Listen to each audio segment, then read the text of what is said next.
Recent reports from big brands like LVMH and Burberry show that many people are spending less on luxury items, and some companies expect a big drop in sales. This is happening because of slower economic growth and changes in what people like to buy. Luxury brands have been on the decline since they started cutting corners. Chanel in 2012 stopped providing real gold hardware and started providing gold-plated hardware. You've been seeing brands like Louis Vuitton adding more and more plastic into their brands. We're no longer buying brands if the product is.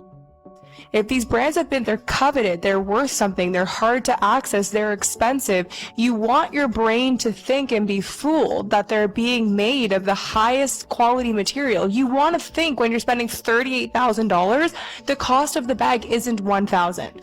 You want to think that it's so difficult to get access to it, that it's not being made on the floor of a Chinese factory. But seeing these videos and seeing the people who are making them is the final call to the end of luxury. Now, it's not the end of branding, and this is a really important distinction and differentiation, because the brands that will last will be the ones that are not trying to fool us, that aren't trying to sell us something that is purely based on status, that no longer holds the clout that it once had. When they're cutting these corners and they're not investing in community, in building a tribe, in offering the pillars that luxury was built on, quality craftsmanship, longevity, like luxury materials, like the simple basics, you lose faith in the brand. The monopolization of LVMH and buying these brands to commoditize them and to cut corners to make more money. LVMH is the world's biggest luxury company. It was created in 1987 when Louis Vuitton and Moet Hennessy joined together. Since then, it has built a huge collection of famous brands in fashion,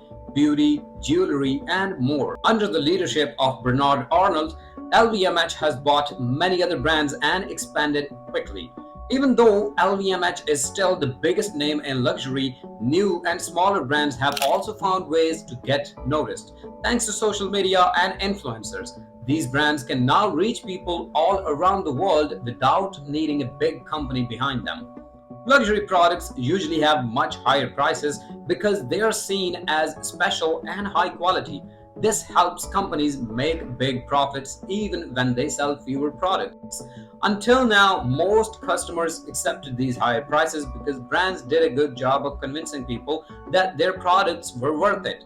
The idea was that higher prices meant better quality. But now, as inflation affects everyone, more people are being careful with their money. Social media has also made it easier for people to see how products are made and what they really cost. When people find out that a bag costing thousands of dollars only takes a small amount to make, the idea of better quality becomes harder to believe.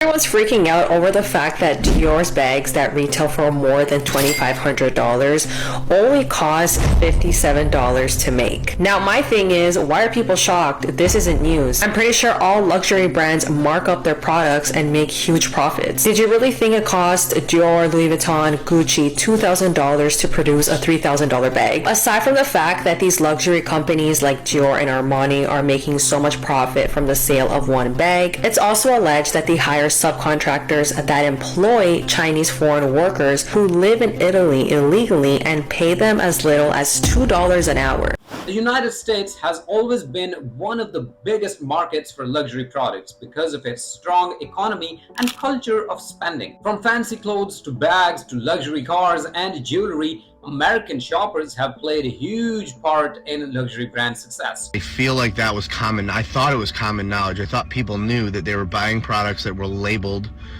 whatever the brand is, and they knew that they were paying way more than what it cost to actually make the product, and they didn't care. And I think people still don't care. So when people are like, oh, China's ruining the industry, I don't even agree with that, because at the end of the day, people are still going to go out and buy their favorite products because that's what we do as Americans. We're consumers. So it's weird to me that people are acting like this is a brand new thing that China is revealing to the world. If you didn't know that they were overcharging you, I don't know where you've been living.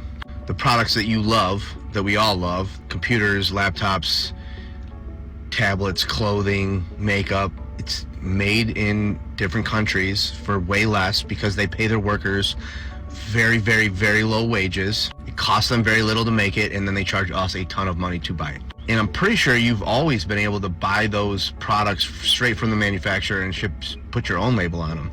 Luxury brands were already having a hard time in 2025, but new trade rules from the Trump administration made things even more difficult. New taxes on imported materials and finished products made production costs go up for many brands. With the global economy slowing down and people changing how they shop, luxury brands now have to rethink how they get materials and sell their products. And it's not just the luxury market facing the problems. The cost of living is rising everywhere. One of the biggest reasons is expensive housing. In many cities, rent and home prices have gone up far beyond what most people can afford. A mix of high demand, limited homes, and property buying by investors has pushed prices even higher. Young people like millennials and Gen Z are finding it very hard to buy homes and often have to delay this dream. Food prices have also increased because of higher transportation costs and global supply issue. As everyday living costs grow, fewer people are choosing to spend money on luxury products. Thank you for watching. Turn on the notifications so you do not miss our next videos.